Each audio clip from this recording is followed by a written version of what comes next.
आता आपण काही दिवसांपूर्वी वाढवण बंदराविषयी एक व्हिडिओ पोस्ट केला होता. जवळजवळ 60-65 हजार त्याच्यावर व्ह्यूज आले. लोकांनी भरपूर शेअर केला आणि तो व्हिडिओ फेसबुकने किंवा मेटाने डिलीट करून टाकला.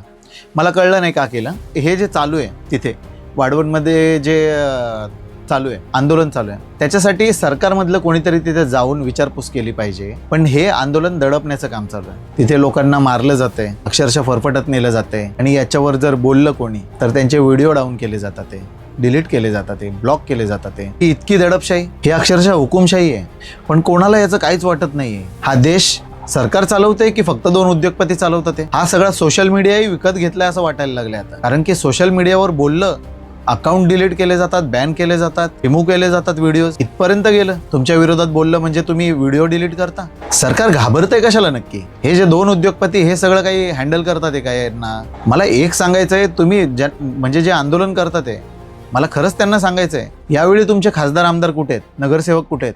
तुम्ही ज्यांना निवडून दिलं ते कुठे आहेत? जा त्यांच्या दारात बसा, त्यांच्याकडून न्याय मागा, त्यांना विचारा आम्ही तुम्हाला मतदान केलंय, तुम्ही आमच्या बाजूने उभे का नाहीयेत? तुम्ही आमच्या सोबत पाहिजेत. अशा वेळी ते कुठे लपलेत? कुठे गेले पालघरचे आमदार खासदार? का फक्त निवडणुकीत तोंड दाखवायला येतात? हा विषय खूप गंभीर आहे. आम्ही कोणत्याही विकासाच्या विरोधात नाहीये, पण विकास करताना तो मराठी माणसाच्या मुळावर नाही उठला पाहिजे, मराठी माणसाच्या थडग्यावर नाही झालं पाहिजे. आज तिथून सगळे विस्थापित होणार आहे. तुम्हाला सांगतो, विस्थापित होताना सरकार जी जागा देतं, हनुमान कोळीवाडा बघा तुम्ही, JNPTचं जे बंदर बनलं, का मोठा तो गाव, तो एका छोट्याशा जागेमध्ये त्यांना आणून ठेवलं आणि 25-30 वर्ष झालं अजूनपर्यंत त्यांचं ठीक पुनर्वसनही नाही केलंय. याला जबाबदार कोण? अजून 30-35 वर्ष यांनी खास्ता खायच्या का? याच्यासाठी सरकारने लोकांना विश्वासात घेणं गरजेचं असतं. याच्यासाठी सरकारने त्यांच्यासोबत समन्वय साधणं गरजेचं असतं. यासाठी सरकारने त्यांच्याशी बोलणं गरजेचं असतं. पण सरकार जर दडपशाही करणार असेल तर येणारा काळ वाईट असणार आहे मराठी माणसासाठी.